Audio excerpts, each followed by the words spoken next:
La Chine est le pays qui dépose le plus de brevets dans le monde. Nous avons dépensé notre argent à aller faire des guerres un peu partout. Les États-Unis ont militarisé, on peut dire, leur économie, et cette militarisation de l'économie a tué les États-Unis d'une certaine manière.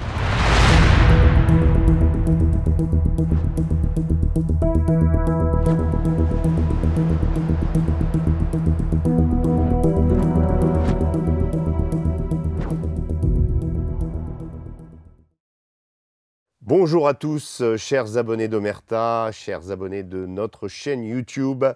Aujourd'hui, plus de 400 000 abonnés à cette chaîne YouTube. Donc, on vous remercie du fond du cœur pour votre fidélité et pour ce succès qui ne se ferait pas évidemment sans vous. En particulier, cette émission, le grand entretien que nous multiplions aujourd'hui. Avant, c'était une fois par semaine. Maintenant, on le fait sur toute la semaine, vous l'avez remarqué. Voilà, et donc c'est avec une grande joie, un grand plaisir que je vous retrouve pour cette nouvelle édition. Aujourd'hui, j'interviewe Jacques Beau, que vous connaissez, c'est pas la première fois qu'il vient. On apprécie, et je sais que vous aussi particulièrement, quand on voit les scores de ses vidéos, vous appréciez son point de vue, son analyse sur la chaîne Omerta. Bonjour Jacques Beau. Bonjour.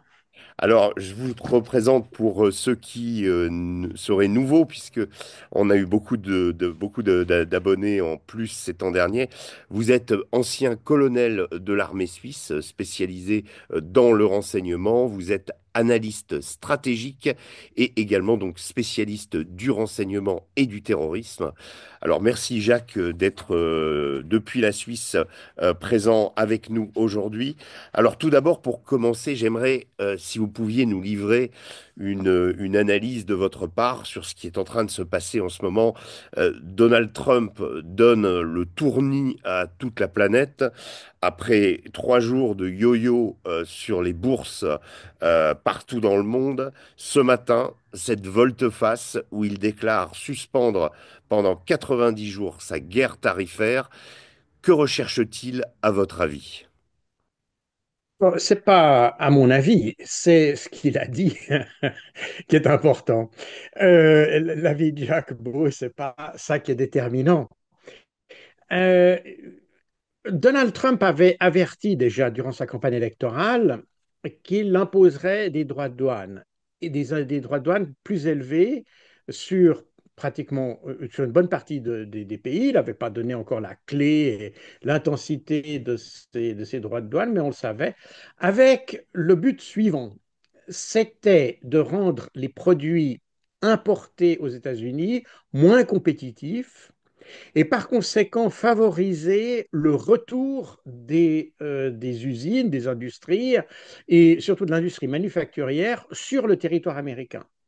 C'est ça l'objectif. Et il avait dans le collimateur essentiellement deux pays, les deux pays qui le voisinent, c'est-à-dire le Canada et le Mexique, où vous avez énormément d'entreprises américaines qui ont délocalisé leur production vers ces deux pays pour profiter d'une main-d'œuvre moins chère et revendre leurs produits ensuite aux États-Unis. Alors, avec un effet pervers, c'est-à-dire que les places de travail, elles sont au Canada et au Mexique, et les Américains n'ont pas évidemment ces places de travail, et puis les entreprises font des bénéfices puisque les véhicules peuvent être vendus un peu plus cher aux États-Unis, mais leur coût de revient ou leur coût de production est moins élevé. Donc, c'est ça l'idée de Donald Trump. Et en soi, l'idée, elle est pas complètement illogique. Elle a des limites, par contre. Et c'est là aujourd'hui qu'on se rend compte que cette politique a des limites, mais l'objectif est celui-là. Donc, toutes les histoires de punir l'Europe, prendre le contrôle, faire des sortes de sphères d'influence, tout ça, non. Je rappelle que Donald Trump a été élu sur le mandat de faire l'Amérique grande, Make America Great Again. Donc, Hmm. c'est ça. Et ça, c'est son outil principal. Et sa cible, c'est évidemment ce qui se passe au Mexique. Et on voit déjà d'ailleurs au Canada qu'il y a des entreprises qui commencent à fermer leurs portes pour essayer de rapatrier la production aux États-Unis. Voilà, c'est ça l'objectif. Évidemment que dans cet objectif, il y a comment dire, objectif plus bon, pas vraiment caché du coup, c'est la Chine, puisque c'est une grande partie de la production. Quand vous prenez des produits, évidemment des produits électroniques, mais aussi un certain nombre de produits, prenez certains articles de sport, par exemple, je ne peux pas citer la marque ici, qui sont produits en Chine, profitant d'une main-d'œuvre moins chère. Donc l'idée, c'est de rapatrier tout ça, de dire, voilà, si vous venez aux États-Unis, vous n'avez plus de droits de douane. Donc les droits de douane n'empêchent pas d'exporter vers les États-Unis. Et par exemple, si vous avez des entreprises, les entreprises LVMH, pour de nouveau pas citer de marque, mais en France, c'est des produits de luxe, voire de très grand luxe qui vont pas être très affectés, quelles que soient les taxes d'importation qu'il y aura, parce qu'on a une clientèle qui finalement est prête à payer quelques centaines, voire quelques milliers de francs, un peu plus, pour un sac, ou que ce soit pour une voiture, comme les voitures, les grosses berlines allemandes ou anglaises. Ce marché de l'hyperluxe ne va pas être affecté. Donc, on est sur un problème qui est un problème américain, qui n'est pas fondamentalement géopolitique, même s'il peut avoir des retombées dans ce domaine, mais ça n'est pas l'objectif. L'objectif, c'est de restaurer la capacité industrielle américaine et industrie qui s'est étiolée avec le temps parce que la mondialisation a fait que les entreprises, et c'est valable pas seulement pour les États-Unis, c'est valable aussi pour nos pays d'ailleurs, eh bien, ont cherché l'endroit le plus économique pour produire leurs produits, ensuite les vendre chez nous. Donc on a enlevé les places de travail, et d'ailleurs Donald Trump avait dit pendant sa campagne électorale, il dit nous allons prendre des places de travail à nos partenaires. Donc, ce qui est étonnant, si vous voulez, vous avez parlé du tohu-bohu qu'on observe aujourd'hui sur les bourses et dans les chancelleries aujourd'hui. Ce qui est étonnant, c'est que personne ne se soit préparé à ça. Oui, c'est vrai. On Voilà. savait très très bien. Mm. Tout ça a été annoncé. Il y a même eu un moratoire instauré parce qu'avec le Mexique, ça provoque évidemment, tout d'un coup, ça provoque des changements brutaux, surtout pour des pays. Vous avez le Mexique qui dépend à 80%. Et pour certains produits, le Canada, c'est 90% qui dépendent du marché américain. Par conséquent, ça a des conséquences et des répercussions sur le marché du travail, sur la politique industrielle de ces pays. Et Donald Trump a été obligé de faire un moratoire, mais tout simplement parce que personne n'avait pris au sérieux ce qu'il avait dit. Alors, vous l'avez signalé, un seul pays reste dans son viseur, hein, dans on va dire ce moratoire de 90 jours de pause dans cette guerre tarifaire, c'est la Chine. Est-ce que, selon vous, là, il y a eu une sorte de surenchère pendant tout le week-end, on est monté jusqu'à plus 104% de droits de douane pour la Chine. Vous pensez aujourd'hui que les États-Unis sont vraiment de taille à lutter contre l'économie chinoise et que est-ce que Trump n'a pas vu trop grand dans cette guerre qu'il entend maintenir, à la différence des autres où là il y a une pause. Tout à fait. Donc, il a effectivement annoncé un moratoire de 90 jours pour les autres pays, mais la Chine reste dans ce collimateur. C'est l'adversaire, c'est le compétiteur. Et là, il y a un problème presque philosophique qui est derrière, parce que d'abord, les États-Unis ont été les chantres du libre-échange et des exportations Mm. sans droit de douane, etc. Et là, tout d'un coup, on voit que quand ça jouait en leur faveur, alors là, il n'y a pas de problème, c'est le libre-échange. Eux ont le droit d'exporter. Mais quand ça favorise finalement pas seulement l'expansion, mais le développement des autres pays, parce que les Chinois ont été pendant très longtemps notre usine à production, mais ce ne sont pas des idiots, c'est un pays qui produit 10 fois plus enfin je dis 10 fois, mais je ne sais pas exactement si c'est 10, mais ça fait un chiffre considérablement supérieur à ce que nous produisons en Occident en termes d'ingénieurs chaque année. Donc c'est des pays qui investissent énormément dans la recherche et développement. Les dépenses en recherche et développement, par exemple sur les véhicules électriques en Chine ces dernières années, a été considérable. Nous avons dépensé notre argent à aller faire des guerres un peu partout. Et donc, évidemment, vous avez des pays qui ont su profiter de la délocalisation occidentale pour apprendre. Et pas seulement apprendre, mais construire là-dessus, puisqu'aujourd'hui, la Chine est le pays qui dépose le plus de brevets dans le monde. Donc, ce n'est pas simplement de la copie, ce n'est pas simplement des gens. Aujourd'hui, ils ont vraiment une vraie. Et d'ailleurs, certains ingénieurs ont démonté les véhicules chinois, les véhicules électriques chinois, le BYD, et ils se sont aperçus qu'il y avait des solutions qui étaient totalement innovantes, que personne n'avait soupçonnées en termes d'économie de poids, d'économie d'énergie, etc., qu'aucun constructeur occidental n'avait évoqué. Ils ont donc dépassé le maître, l'élève a dépassé le maître d'une certaine manière. Et c'est aujourd'hui ce que les Américains voudraient abaisser. Alors, l'aspect philosophique, c'est que on n'accepte pas, et c'est là où il y a un problème avec les États-Unis, c'est qu'ils continuent, malgré le fait que ils ont reconnu que la multipolarité aujourd'hui était un fait. Mais je vous rappelle que la multipolarité, ça c'est aussi une chose qui est assez intéressante, notamment en France. On voit l'unipolarité, respectivement la multipolarité, comme des politiques. Non, c'est des états de fait. Hmm. C'est-à-dire exactement ce qu'avait dit le sénateur. Marco Rubio, dans Oui. une interview qu'il avait donnée à Megyn Kelly, il avait bien expliqué, c'est un état de fait. La multipolarité ou l'unipolarité, c'est pas une Une politique. opinion. Hmm. C'est ni, n'est-ce pas, c'est pas une stratégie, Hmm. c'est un état de fait.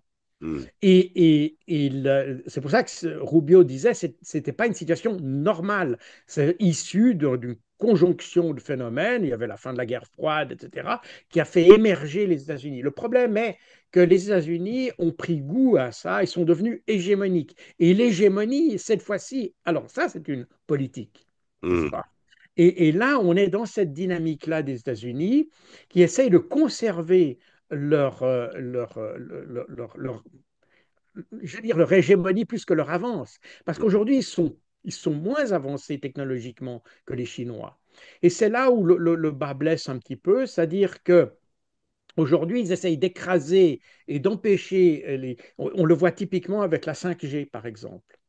La technologie chinoise est beaucoup plus évoluée. Ils sont déjà dans des modèles de 6G, 7G en Chine, alors qu'en Europe et aux États-Unis, on est encore à ce niveau 5G, en grande partie parce que les technologies qui ont été développées par les Chinois, eh bien, on refuse de les avoir pour éviter de leur donner un avantage.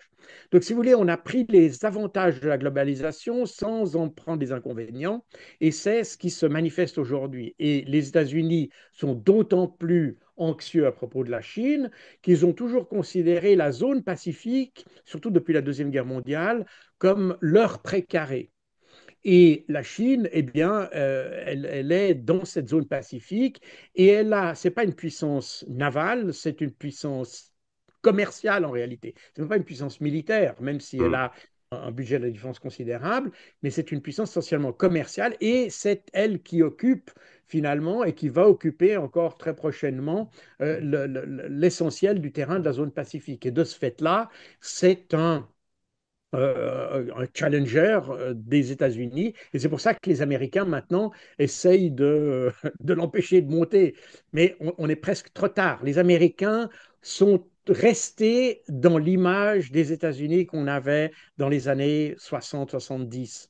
C'est-à-dire le pays qui produisait tout, qui avait qui était détenteur des clés de l'innovation technologique, qui avait la puissance financière, qui avait une monnaie qui était une monnaie pas seulement de réserve, mais de référence, etc. Aujourd'hui, on n'est plus du tout là-dedans.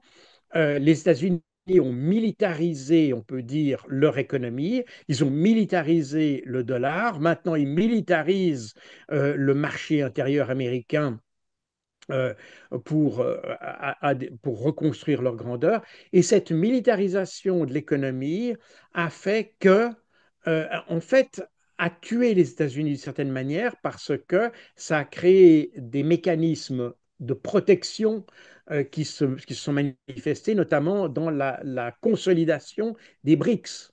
Hmm. n'est-ce pas? Et cette évolution qu'on a, c'est en fait rien d'autre qu'un mécanisme de protection.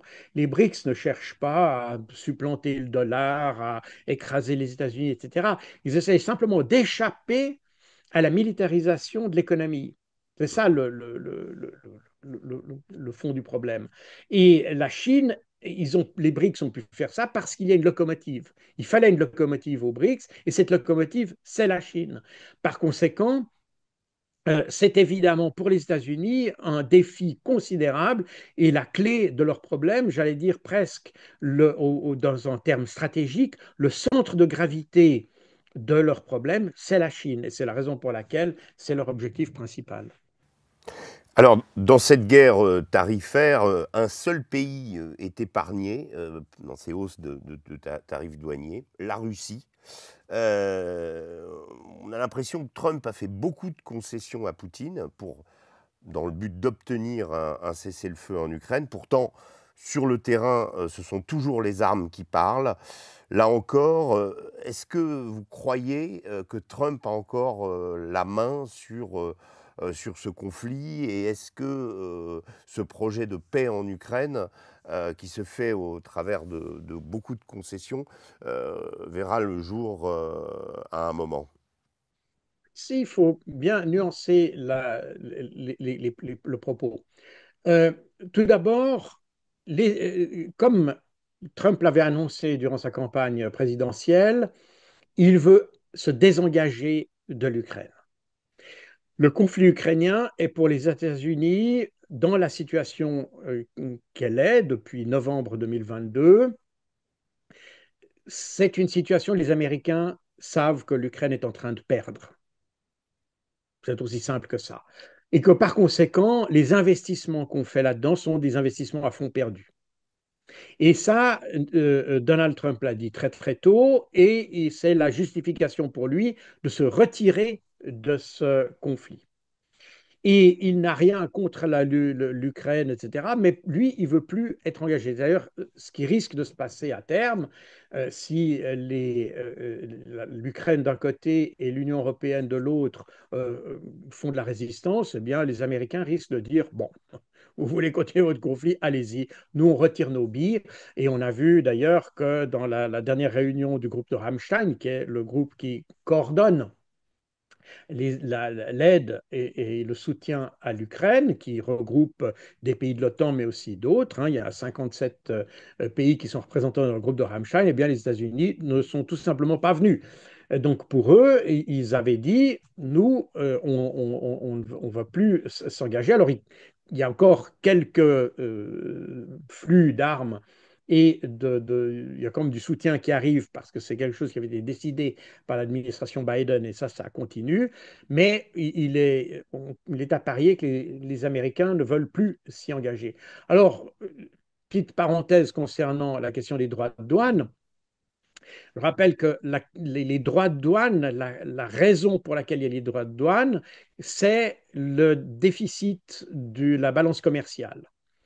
Or, et notamment dans les questions manufacturières, la Russie exporte relativement peu vers les États-Unis et n'exporte que des matériaux essentiels pour l'énergie, genre de l'uranium, etc. Par conséquent, il n'y avait pas beaucoup de raisons de taxer la Russie. Donc, probablement que Trump a fait une fleur à la Russie. D'ailleurs, ils essayent de négocier la fin du conflit en Ukraine. Donc, ce serait logique Hmm. que Trump fasse une fleur à la Russie dans ce sens-là, si vous voulez. Mais je pense qu'il ne faut pas aller pousser la réflexion trop loin dans ce domaine. Les Américains veulent se retirer. Ils ont compris que s'ils se retirent, le mieux, c'est que, puisqu'ils étaient un peu à l'origine du conflit et qu'ils l'ont d'ailleurs alimenté très sérieusement, qu'ils se retirent, j'allais dire, honorablement et pas comme des voleurs comme ils avaient fait en Afghanistan, c'est-à-dire en ayant un processus de négociation. Et c'est ce que les Américains ont essayé de faire. Les Américains n'ont pas essayé de négocier directement avec la Russie la fin du conflit, comme on l'a laissé suggérer à gauche et à droite d'ailleurs en France et ailleurs. Les Américains n'ont pratiquement, et d'ailleurs aujourd'hui, il n'y a pratiquement pas de négociation sur le conflit lui-même. Les Américains voulaient jouer le rôle de médiateur. Et cette position, elle est un peu, comment dire, ambivalente parce que il est difficile d'être médiateur lorsque vous êtes acteur d'un conflit. Hmm. Normalement, vous, vous Ouais. pouvez faire de la médiation lorsque vous êtes en retrait. Mais dans la tête de Trump et de son équipe, ça se, ça se justifie parce qu'ils considèrent que la guerre en Ukraine est le produit de la politique de Biden. Hmm. Lui veut être celui qui fait la paix, Biden était celui qui faisait la guerre. C'est ça un peu la logique. C'est la raison pour laquelle il n'y a, y a pas de sentiment de défaite chez Trump. En Hmm. tout cas, pas à ce stade, pas encore. Hmm. Le problème, c'est que plus le temps dure et plus Trump n'arrive pas à régler le problème et à se faire l'acteur de paix, eh bien, il adopte d'une certaine manière le conflit. Ça devient son conflit aussi. C'est la raison pour laquelle il a fait une priorité pour liquider ça. Malheureusement, le problème s'est pas présenté de manière aussi simple qu'il le pensait. Et c'est là où on est aujourd'hui, où on a la pierre d'achoppement. Donc, Trump voulait être le médiateur, c'est la raison pour laquelle on a récemment d'ailleurs, lorsqu'il y a eu les, la réunion Et là. de Riyad, sauf erreur, où il y a eu les deux délégations. Il y a eu deux délégations, une délégation ukrainienne, une délégation russe. Les Américains ont fait ce qu'on appelle la shuttle diplomacy, c'est-à-dire la diplomatie de la navette. Hmm. Si vous voulez. Donc, ils vont vers une équipe, ils disent voilà, voilà une position, qu'est-ce que vous en pensez? Puis voilà. Ensuite, une fois qu'ils ont un résultat, ils vont vers l'autre délégation et disent voilà, les Ukrainiens ou les Russes proposent ceci, et on fait comme ça le va-et-vient pendant un certain temps jusqu'à ce qu'on arrive à une position qui soit plus ou moins commune. Ça n'a pas marché parce que je pense que Trump n'a pas encore compris comment la négociation doit se mener. On a souvent on a le processus itératif qui doit accompagner une négociation, qui est toujours comme ça. Dans tous les cas, j'ai participé, moi, à des négociations, pas de cette nature-là, dans des conflits un peu plus régionaux et locaux, mais on est comme ça dans un processus itératif. On s'approche toujours plus de la solution en demandant des concessions aux uns, puis ensuite aux autres, et puis ensuite, etc., jusqu'à ce qu'on arrive à un point d'équilibre, si vous voulez. Hmm. Et ce n'est pas ce qui a été fait là par l'administration Trump. C'est la raison pour laquelle le cessez-le-feu, finalement, il a trouvé son point d'équilibre autour d'un cessez-le-feu sur la question des cibles ou du ciblage des installations énergétiques, mais il n'a pas été plus loin parce que les Américains n'ont pas compris le problème. Et c'est là qu'intervient d'ailleurs ce que vous voyez dans le processus de négociation aujourd'hui aux États-Unis. Vous avez un processus de négociation qui a été initié par l'envoyé spécial qui était Keith Kellogg, un ancien général, qui avait proposé un plan dont on avait beaucoup discuté l'année passée, le gel du front, des zones démilitarisées, des peacekeepers, je ne sais pas quoi. Mais ça, c'est la vision d'un ancien général américain qui ne s'était pas du tout posé la question de savoir quelle était la position russe. Hmm. Et puis, quand il est arrivé les premières discussions, on s'est aperçu que Keith Kellogg était complètement à côté de la plaque et il a fallu le remplacer par Steve Witkoff, qui lui est un peu plus, qui n'est pas beaucoup plus militaire, mais qui a l'avantage d'être plus transactionnel, si vous Et voulez, dans son approche. le Voilà, monde de donc ça l'entreprise. comme ça. Hmm. Et l'idée du cessez-le-feu, c'était d'avoir ce cessez-le-feu de 30 jours qui a été d'ailleurs proposé par les Américains. Ce n'est même pas les Ukrainiens qui l'ont proposé. Les Ukrainiens n'étaient même pas tellement intéressés à ça. Le communiqué du State Department indique très clairement que ce sont les Américains qui l'ont proposé. Le problème est qu'ils ont fait un cessez-le-feu qui pend en l'air, si vous voulez. Il y a rien qui est attaché à ce cessez-le-feu. Si vous prenez le contre-exemple, enfin un contre-exemple qui est encore un exemple très imparfait, c'est le cessez-le-feu qui avait été imaginé pour la Palestine. Vous avez un cessez-le-feu en trois phases. Dans le premier temps, on arrête de se tirer dessus. Dans le deuxième, on reconstruit, etc., etc. Donc on avance pas par pas, en trois étapes d'ailleurs pour le cas de la Palestine, vers un processus de paix. Et Vladimir Poutine a toujours dit, et il suffit de relire ce qu'il a dit au cadre du ministère des Affaires étrangères le 14 juin 2024, il a dit, nous n'accepterons pas de cesser le feu. Il n'y aura pas de cesser le feu. Mais il y a deux conditions. Retrait des Ukrainiens des quatre oblasts, donc retrait des Ukrainiens des quatre oblasts, donc Kherson, Zaporozhye, Donetsk et Lugansk, voilà. Il n'a pas dit qu'ils allaient chasser les Ukrainiens. Ils ont dit retrait voilà. Et puis, la déclaration selon laquelle l'Ukraine ne ferait pas partie de l'OTAN. Lorsque ces deux conditions sont remplies et que les Ukrainiens sont prêts à discuter, nous cesserons le feu. Mm. Les armes cesseront immédiatement de s'arrêter et on entamera un processus de négociation. Donc, si vous voulez, les Américains et Zelensky, ils ont proposé ce cessez-le-feu, et puis beaucoup ont dit Poutine ne veut pas de cessez-le-feu parce qu'il ne veut pas la paix. C'est faux. Mm. Poutine veut un cessez-le-feu qui soit accroché à quelque chose, qui Mm. amène à quelque chose, pas simplement arrêter de se tirer dessus pendant 30 jours. Mm. So what? À Mm. quelle fin? Dans quel but? Et c'est d'ailleurs ce que Vladimir Poutine a expliqué lors de la conférence de presse qu'il a eue avec, c'était avec M. Loukachenko à ce moment-là, où il a parlé de nuances, n'est-ce pas? Mm. C'est un terme un peu ironique pour dire qu'un cessez-le-feu juste comme ça n'a pas de sens. Si on fait un cessez-le-feu dans le but de dire c'est un prélude à un processus de négociation, c'est un prélude à un processus de paix, alors là, pas de problème, on cessera le feu. Et d'ailleurs, le texte, c'était assez intéressant de voir la nuance dans l'expression du mot cessez-le-feu. Le cessez-le-feu en tant qu'activité pour elle-même, Mm. Poutine, le 14 juin, l'exclut totalement. Mais cesser le feu dans le but de commencer une négociation, il l'accepte. Et d'ailleurs, quand vous lisez la transcription du texte, vous voyez exactement ça. Donc Mm. ça, c'est quelque chose, évidemment, et c'est d'ailleurs assez intéressant de voir même ceux qui sont pro-russes en France et ailleurs, n'ont jamais parlé de ces nuances-là. Mm. Et les Russes ont des objectifs très clairs.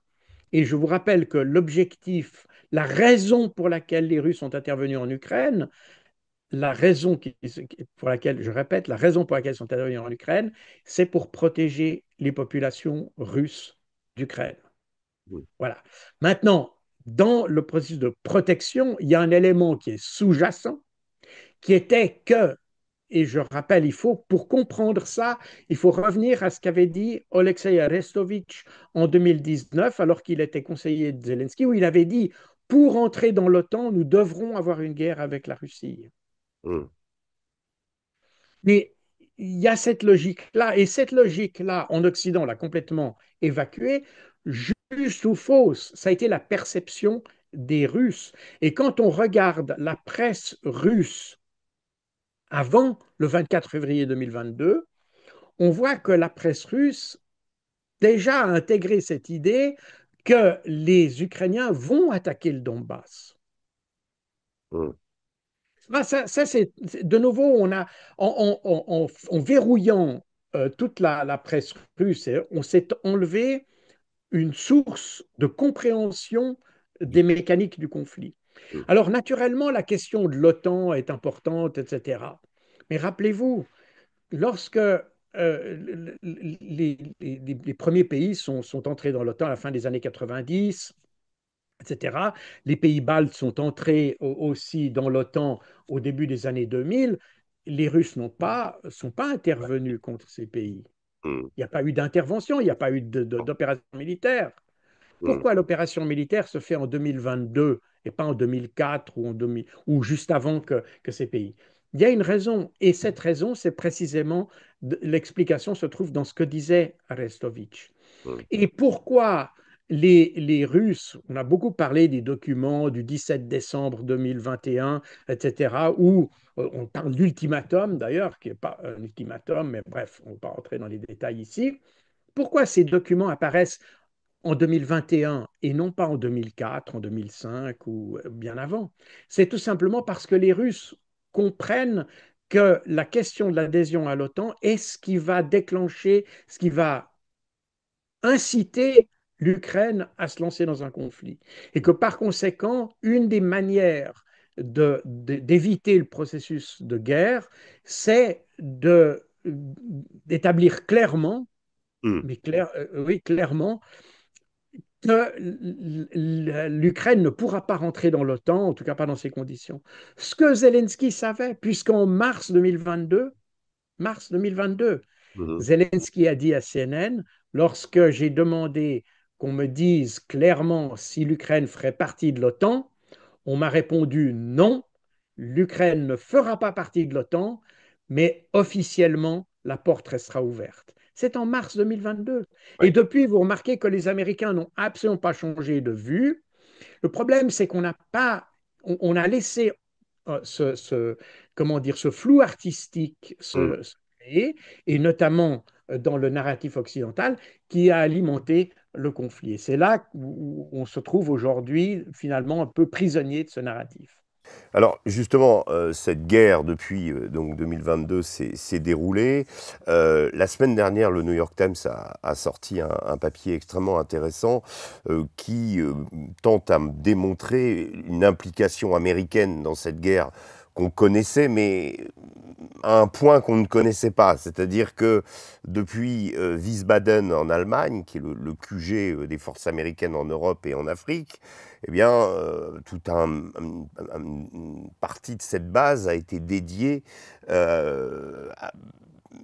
c'est là qu'a été pilotée la guerre, en fait, ce que nous apprend le New York Times, avec une intégration totale des contre-offensives et des offensives de l'armée ukrainienne, euh, une aide logistique, une aide d'armement, évidemment, qui partait de là-bas, mais également un pilotage, notamment à travers le renseignement de toutes les opérations qui ont été menées, et en particulier de la contre-offensive de 2023, l'exception étant peut-être Kursk, qui a été une offensive menée par les Ukrainiens, un petit peu en mettant les Américains à l'écart.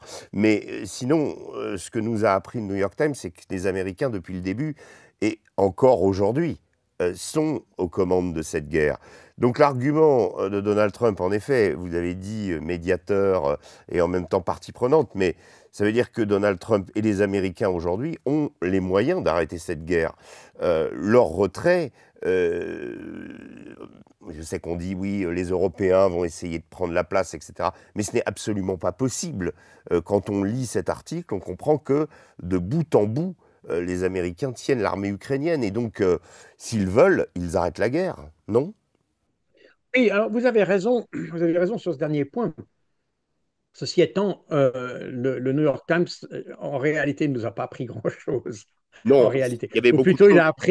il nous a appris un peu des modalités, comment s'était mis en place ce système, et puis on a beaucoup de noms, etc., qui sont pas inintéressants. Mais en réalité, sur les données qui étaient produites par Wiesbaden, par la Task Force Dragon, et qui ont été envoyés à l'Ukraine. Euh, J'entends, des documents avaient déjà fuité déjà en 2022, hein, Hmm, à peine avaient-ils été produits qu'ils avaient déjà fuité. Et à cette époque-là, alors peut-être c'est pour les milieux un peu, comment dire, hmm. intéressés, mais néanmoins, on avait des Ceux qui en centaines de connaissent. pages de documents, des milliers de données d'emplacement de chaque char russe, etc., qui étaient envoyés aux Ukrainiens. C'est absolument phénoménal de voir la quantité d'informations, les coordonnées géographiques, parce que tout ça permettait naturellement de piloter le targeting, donc le ciblage des unités et même des emplacements de certains matériels majeurs sur le terrain en Ukraine. Donc, c'est des quantités de données absolument incroyables. Et quand on voit ça, et j'avais vu ça à l'époque, je m'étais demandé comment se fait-il que les Russes arrivent encore à avancer avec ça. Parce que vraiment, chaque pièce d'artillerie, chaque radar, tout était sur ces listings.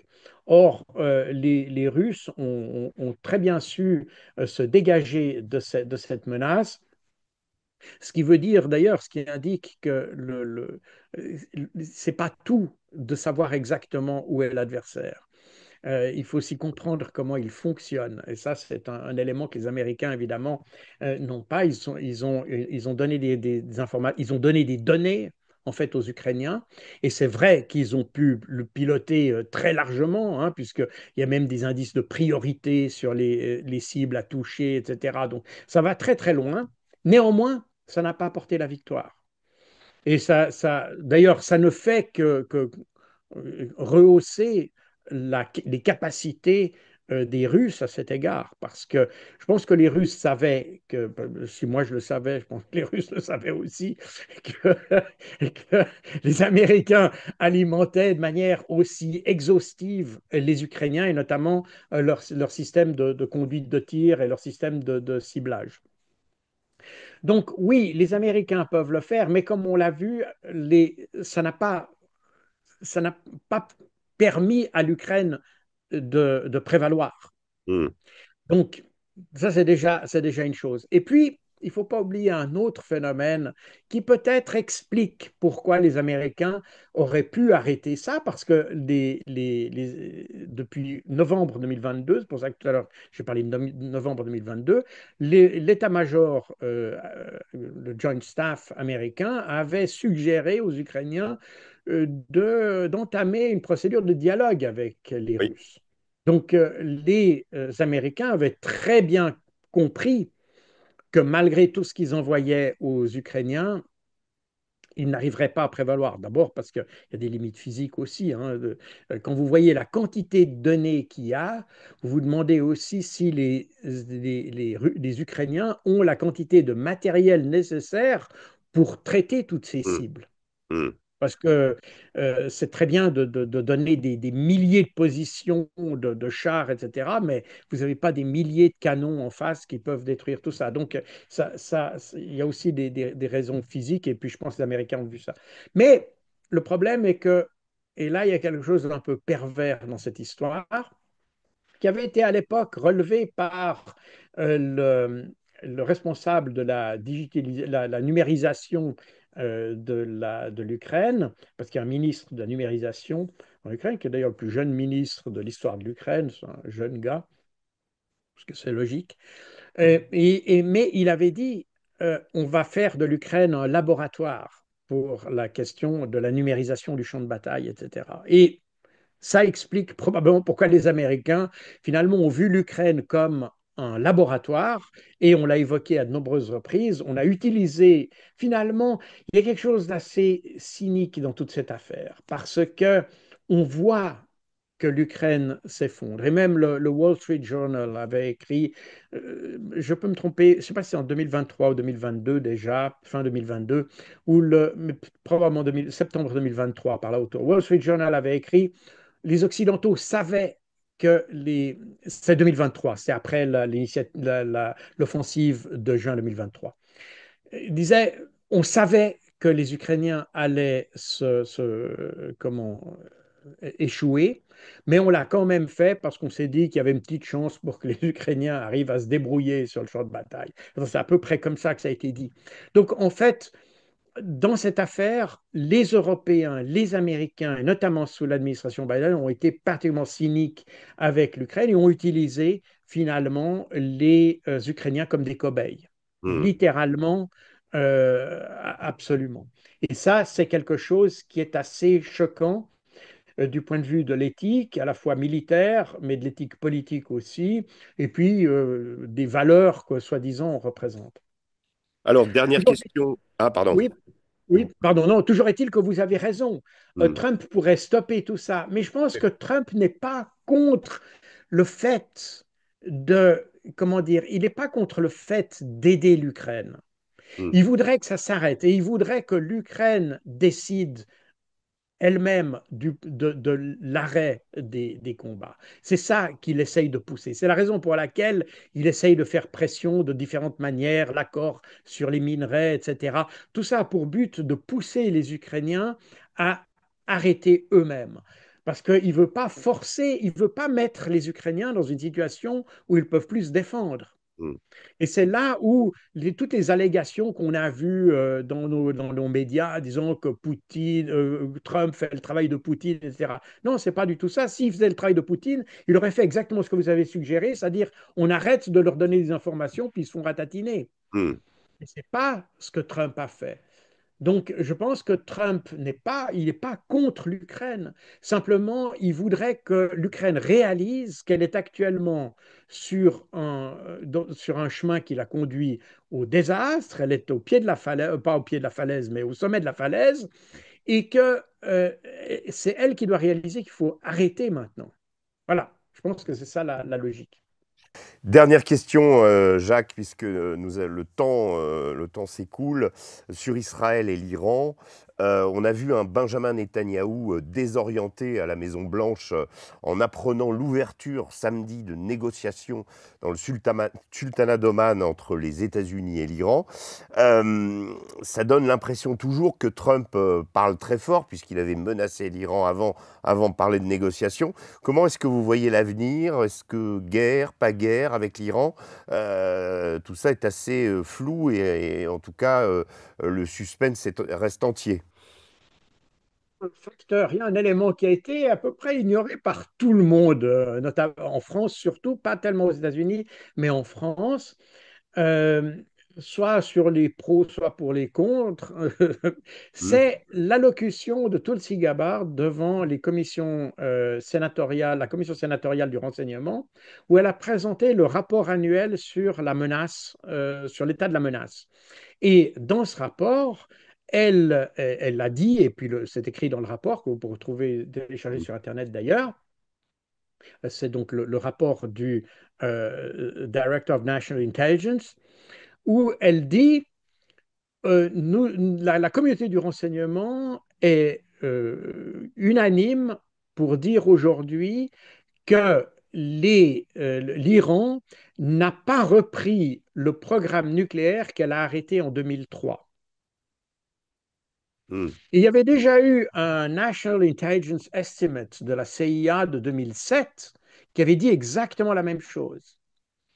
Et on a plusieurs rapports d'ailleurs qui avaient été publiés après que, vous vous rappelez, cette image de Netanyahou devant l'Assemblée générale des Nations Unies où il montrait cette espèce de bombe avec, il avait Hmm. mis des Ouais. traits rouges, etc., pour montrer que la menace était à quelques jours de faire. Et quelques jours plus tard d'ailleurs, il y a un rapport du Mossad qui a été fuité qui disait que le Mossad n'avait absolument aucune indication que l'Iran était en cours de développer une arme nucléaire. Hmm. Donc, si vous voulez, aujourd'hui, on a l'administration américaine qui reconnaît que le projet qui s'est arrêté en 2003, qui n'était d'ailleurs pas un projet de réalisation d'armes, c'était un projet qui étudiait la faisabilité d'une arme nucléaire et qui a Hmm. été abandonné par les Iraniens parce que précisément ils ont vu que le problème politique d'avoir une arme nucléaire était plus grand que les solutions que ça pouvait apporter. Et donc, ils ont abandonné ce projet. Et depuis 2003, l'Occident continue à avoir des politiques qui utilisent d'ailleurs la rhétorique israélienne, ni plus ni moins, pour prétendre qu'il y a des armes nucléaires. Il n'y a pas d'armes nucléaires en Iran. L'Iran a déclaré à plusieurs reprises qu'il n'avait pas de projet pour créer des armes nucléaires, même s'ils ont des capacités d'enrichissement d'uranium Ils qu'ils ont utilisent enrichi d'ailleurs à des beaucoup fins quand même. commerciales. Pardon? Ils ont enrichi beaucoup quand même, je crois, Oui, bien sûr, mais ils le dépassant font les à des fins seuils commerciales. autorisés. Ils le Comment? font à des fins commerciales. Hmm. Ils vendent cet uranium enrichi. Et c'est d'ailleurs, c'était prévu dans le JCPOA Hmm. qui a été, dont Trump s'est dégagé en 2018. Oui, mais le taux Mais d'enrichissement du JCPOA n'était pas aussi important que l'enrichissement actuel pratiqué par l'Iran. tout à fait, il était dans les limites beaucoup. C'est-à-dire, c'est pas tout à fait ça. Il était dans des limites, mais il y avait des catégories d'enrichissement, et puis il y avait certaines limites qui étaient données à certaines catégories d'enrichissement. Enfin, c'est un peu compliqué, mais et de toute façon, à partir du moment où tout le monde s'est sorti de ce traité, parce qu'une fois que les Américains sont sortis, les Occidentaux n'ont pas respecté leurs engagements, puisqu'il y avait, je rappelle, l'Union européenne, la France, l'Allemagne, la Grande-Bretagne, qui faisaient partie du JCPOA, la Chine également, la Russie aussi.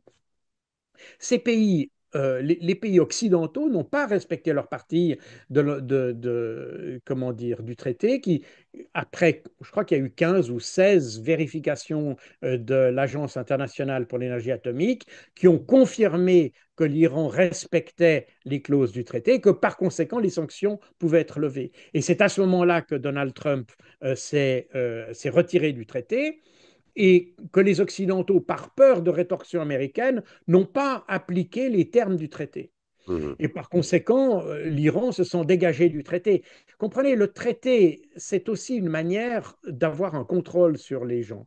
Et à partir du moment où les Occidentaux sont retirés du traité, il ne faut pas qu'ils pleurnichent si les gens sortent des clauses du traité. Toujours est-il que l'enrichissement que les Iraniens font n'est pas un enrichissement qui est militarisable et qui est un enrichissement et qui est justifié pour des raisons commerciales et ils ont l'autorisation d'ailleurs. Ils avaient l'autorisation par le JCPOA et ils l'ont maintenant, puisqu'ils sont sortis du traité, de pouvoir commercer Mhm. de l'uranium enrichi à des fins commerciales. Donc, ça devient relativement difficile pour les États-Unis, malgré les menaces de Trump, de s'engager dans un conflit, alors que même sa directrice du renseignement national dit que les Iraniens ne constituent pas une menace nucléaire pour Israël. Et je rappelle que l'Iran n'a jamais eu de prétention contre Israël. C'est Israël qui déclare que l'Iran est son principal ennemi. Mhm. L'Iran n'a jamais déclaré Israël comme étant son principal ennemi. D'ailleurs, on ne voit pas sur quelle base. Ce n'est pas des pays qui ont des contentieux territoriaux. Il y a pas de raison. La minorité juive qui est en Iran est traitée tout à fait normalement. Il n'y a pas de problème particulier avec ça. Donc, on ne voit pas quels pourraient être les motifs. Le problème, c'est que Israël a besoin de son meilleur ennemi, qui est l'Iran, parce que ça peut consister ou plutôt ça peut, comment dire, conduire les Américains à être impliqués au Moyen-Orient. Et c'est ce que cherchent désespérément les Israéliens depuis les années 50, c'est d'avoir les Américains physiquement impliqués au Moyen-Orient. Mhm. Alors, ils avaient été très contents avec la situation en Irak, mais l'Iran, c'est en fait, oui, c'est la meilleure garantie pour Israël que les Américains puissent être engagés. Et aujourd'hui, les Américains ont d'autres priorités. On a parlé tout à l'heure des priorités sur la question de refaire l'Amérique grande, ce qui implique d'ailleurs que les guerres dans lesquelles on dépense de l'argent devraient être abandonnées, ce qui n'a pas empêché d'ailleurs Donald Trump de signer aujourd'hui le plus grand budget de la défense de toute l'histoire des Mille États-Unis, puisque mille on milliards. dépense, on, Mhm. on dépasse le trillion, le Ouais, trilliard 1000 milliards de dollars. dollars. Donc, on est, on est un petit peu, de nouveau, on est sur quelque chose qui apparaît assez confus Mhm. et dont le langage est un peu brouillé, mais je pense que les Américains ont quand même compris que les guerres qu'ils ont menées, ça a été des dépenses d'énergie et de ressources qui finalement aujourd'hui leur coûtent leur compétitivité sur le marché international. Et leur image. Et je pense que ça, et leur image aussi, mais surtout leur compétitivité.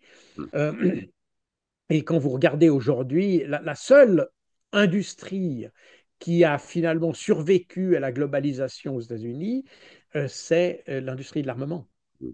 Bien n'est-ce sûr. pas? C'est la seule industrie qui est restée, pour des raisons de sécurité, etc., qui est restée à l'intérieur des frontières américaines. Tout le reste, regardez l'industrie navale aujourd'hui, je crois que récemment, il y avait une étude qui a montré que les Américains produisent des bateaux qui sont aujourd'hui en mer il n'y a que 0,4% de ces bateaux qui ont été construits par les Américains.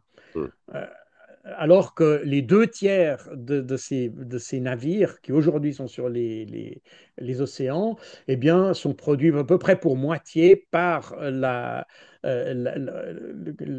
Chine, et la Corée du Sud. Mm. Ce Donc, sera- voilà. ouais. Excusez-moi, je suis un peu long parce qu'il y Non, non, mais a c'est passionnant. toujours beaucoup de choses à dire. Ouais. Bah écoutez, ça sera le mot de la fin, Jacques Beau. Je vous remercie infiniment pour cette analyse très claire de cette situation un peu chaotique aujourd'hui de par le monde. Merci pour votre intervention. Merci à vous qui avez suivi cette émission. J'espère qu'elle vous a plu et que vous reviendrez encore plus nombreux à chaque fois, comme c'est l'habitude, pour ces séances du Grand Entretien, pour cette émission, Le Grand Entretien. Et d'ici là, bah, je vous souhaite une excellente journée. Je vous dis à très très bientôt à vous tous. Restez fidèles à Omerta. Très bientôt. Bonne semaine à vous. Au revoir.